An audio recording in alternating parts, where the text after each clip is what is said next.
Assalamualaikum warahmatullahi wabarakatuh. Alhamdulillahirabbil alamin wassalatu wassalamu ala asyrafil anbiya'i wal mursalin wa ala alihi wa sahbihi ajma'in. Alhamdulillah, kesempatan kali ini kami dari kelompok 4 akan menyampaikan sebuah materi mengenai jual beli gharar, ketentuan hukum gharar dan pengaruh gharar di dalam akad bisnis.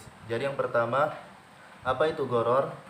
Gharar menurut bahasa Arab adalah al-khatar, pertaruhan.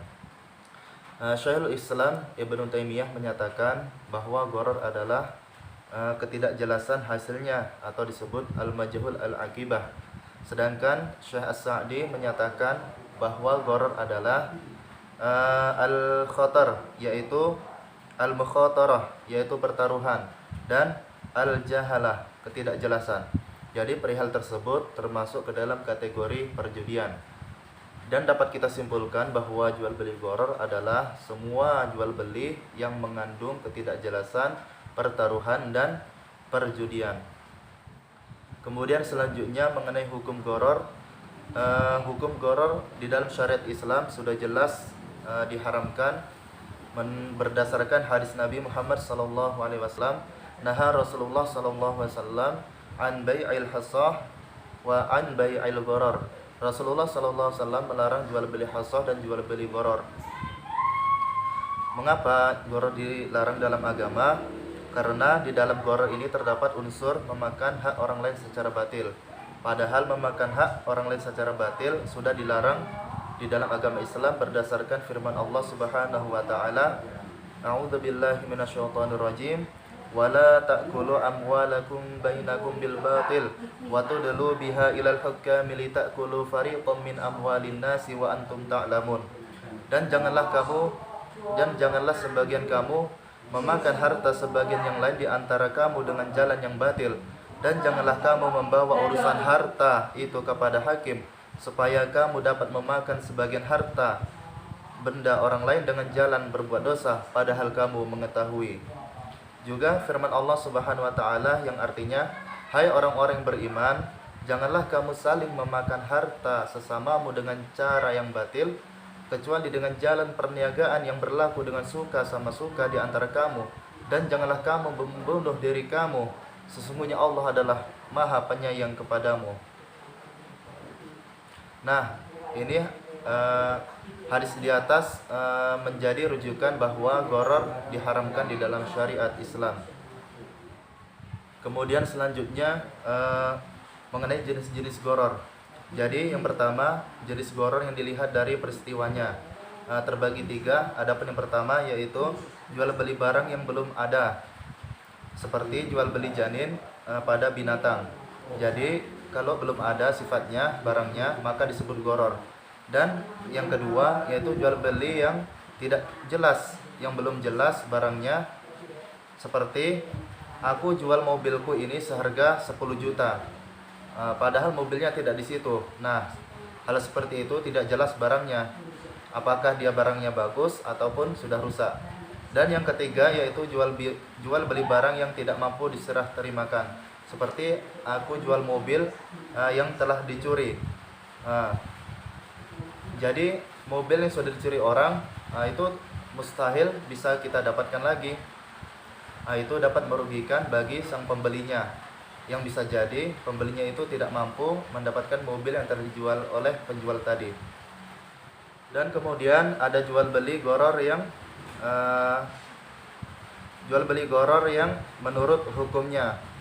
Menurut hukumnya pun ada 3 macam. Yang pertama, gharar yang sudah disepakati larangannya di dalam jual beli yang sudah dipastikan haram, yaitu yang wujudnya tidak ada, seperti tadi contohnya jual beli janin binatang ternak. Kemudian yang kedua, ada gharar yang diperbolehkan, seperti jual beli rumah dengan pondasinya. Kenapa diperbolehkan? Karena pada hakikatnya jual beli rumah dengan pondasinya itu adalah satu kesatuan, karena pondasi rumah itu tidak bisa dipisahkan dari rumahnya. Jadi gharar seperti ini disebut dengan gharar yang mempunyai unsur gharar yang ringan. Jadi karena keringannya itu diperbolehkan dalam syariat Islam. Kemudian yang ketiga yaitu gharar yang masih diperselisihkan. Nah, apakah itu contohnya? Misalnya ada keinginan seseorang yang ingin menjual sesuatu yang terpendam di dalam tanah seperti wortel, kacang tanah, bawang dan lainnya. Ini masih diperselisihkan ulama. Dari Imam Malik memandang ghararnya itu gharar ringan atau tidak mungkin dilepas darinya dengan adanya kebutuhan menjual. Jadi Imam Malik membolehkan gharar seperti ini. Sedangkan mazhab Imam Syafi'i dan Abu Hanifah memandangnya gharar besar karena ada kemungkinannya untuk dilepas darinya sehingga mereka mengharamkannya. Namun contoh gharar seperti ini jarang sekali kita temui. Nah, untuk selanjutnya mengenai hikmah pelarangan gharar. Apakah hikmah syariat melarang jual beli gharar? Karena di dalam jual beli gharar ini mengandung bisa merugikan orang lain sehingga agama melarangnya. Karena di dalamnya seperti terkandung pertaruhan atau perjudian sehingga mengakibatkan salah satu dari kedua belah pihak merugi atas transaksi jual beli gharar tersebut sehingga agama menjualnya karena tidak mau antara kedua belah pihak itu ada yang rugi. Nah, itulah hikmah pelarangan gharar. Semoga bermanfaat, kita terjauh dari perbuatan tersebut. Nah, untuk pembahasan selanjutnya mengenai pengaruh gharar terhadap akad bisnis akan disampaikan oleh saudara kita Dosyanto Firdaus. Dan saya sendiri mengundurkan diri. Saya akhiri dengan salam. Assalamualaikum warahmatullahi wabarakatuh. Poin F adalah pengaruh gharar terhadap akad-akad bisnis. Yang pertama, gharar dalam sigat akad. Di antara contoh gharar dalam sigat akad adalah A. Al-jam'u baina bai'ataini fi bai'ah, atau menggabungkan dua transaksi dalam satu transaksi, seperti menjual barang dengan harga 1.000 secara tunai atau harga 2.000 secara tidak tunai, tanpa ditentukan salah satu dari dua pilihan tersebut. Yang A. Akad jual beli atas objek yang tidak pasti, seperti bai al-hasoh, yakni menjual sesuatu dengan cara menempel kerikil ke objek yang akan dibeli. Setiap objek yang terkena lemparan, maka itu yang akan dibeli. Yang kedua, gharar dalam objek akad. Pertama, gharar yang terjadi pada objek akad atau musman. Objek akad yang dimaksud adalah barang yang dijual dengan akad bai atau barang layanan yang disewakan dalam bentuk akad ijarah, atau objek usaha dalam akad mudharabah. Gharar dalam akad yang menjadi objek transaksi meliputi hal-hal berikut. A. Bentuk dan jenis objek akadnya tidak diketahui dengan jelas. B. Objek akadnya tidak ditentukan. C. Sifat objek akadnya tidak diketahui dalam barang yang memiliki sifat yang berbeda-beda. Yang D.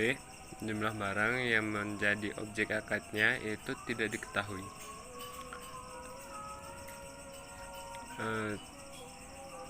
Transaksi dengan objek akad yang tidak diketahui jenis, sifat, dan jumlahnya tersebut itu akadnya tidak sah. Sesuai ijma ulama yang menegaskan bahwa setiap transaksi yang tidak diketahui objek akadnya, maka akad itu tidak sah karena dalam transaksi ini ada ketidakjelasan yang bisa menyebabkan perselisihan. Begitu pula tujuan penjual atau pembeli untuk mendapatkan keuntungan atau barang itu tidak tercapai. Kedua, gharar yang terjadi pada harga. Di antara bentuk penerapannya adalah A. Menjual barang tanpa disebutkan harganya atau diserahkan kepada salah satu pihak akad atau orang asing untuk menentukannya. Yang B. Membeli sesuatu dengan uang yang ada di sakunya. Yang C. Membeli sesuatu dengan mata uang tertentu yang tidak disebutkan. Menjual barang dengan upah tidak diketahui akadnya tidak sah, kecuali menjual barang dengan harga yang tidak ditentukan tetapi tingkat ghararnya muktafah atau ditolerir, seperti akad-akad berikut. Pertama, menjual barang dengan harga pasar. Yang kedua, menjual barang dengan harga yang biasa digunakan masyarakat. Yang ketiga, membeli barang secara rutin dari para penjual dengan sistem mu'tah dan harganya ditentukan setelah dikonsumsi dengan mengikuti harga uruf masyarakat. Yang keempat, menjual barang dengan harga paket dan tidak mengetahui rincian barangnya dan harga keseluruhannya. Yang kelima, menyewakan taksi dengan argo di mana upah tidak bisa diketahui kecuali sampai pada tujuan.